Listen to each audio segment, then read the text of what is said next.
بسم اللہ الرحمن الرحیم۔ رسول اللہ صلی اللہ علیہ وسلم نے ارشاد فرمایا ویل لمن یحدث فیکذب، ارشاد فرمایا خرابی ہے اس کے لیے کہ بات کرے تو جھوٹ بولے، لیضحک بہ القوم، تاکہ اس سے قوم کو ہنسائے، ویل لہ، خرابی ہے اس کے لیے، خرابی ہے اس کے لیے۔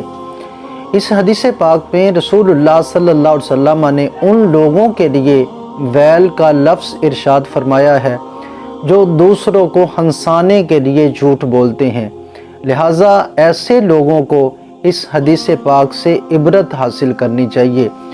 امام غزالی علیہ رحمہ ارشاد فرماتے ہیں کہ نبی کریم صلی اللہ علیہ وسلم جس طرح لوگوں کو ہنساتے تھے اسی طرح ہی ہنسانا یہی سنت ہے اور اسی کی اجازت ہے۔ وہ یہ ہے کہ شریعت میں مذاق نہیں ہے، مزاح ہے، یعنی حقیقت پہ مبنی اور سچی بات کرنا اور اس کے اوپر لوگوں کو ہنسی آ جائے، یہ نبی کریم صلی اللہ علیہ وسلم کی سنت مبارکہ ہے۔ لیکن جھوٹ بول کر کسی کو ہنسانا شریعت اس کی اجازت نہیں دیتی، اور اس حدیث پاک میں 3 دفعہ ویل کا لفظ آیا ہے۔ محدثین نے جس کا مطلب لکھا ہے کہ ایسے بندے کی دنیا بھی خراب ہے، ایسے بندے کی قبر بھی خراب ہے، اور ایسے بندے کی آخرت بھی خراب ہے۔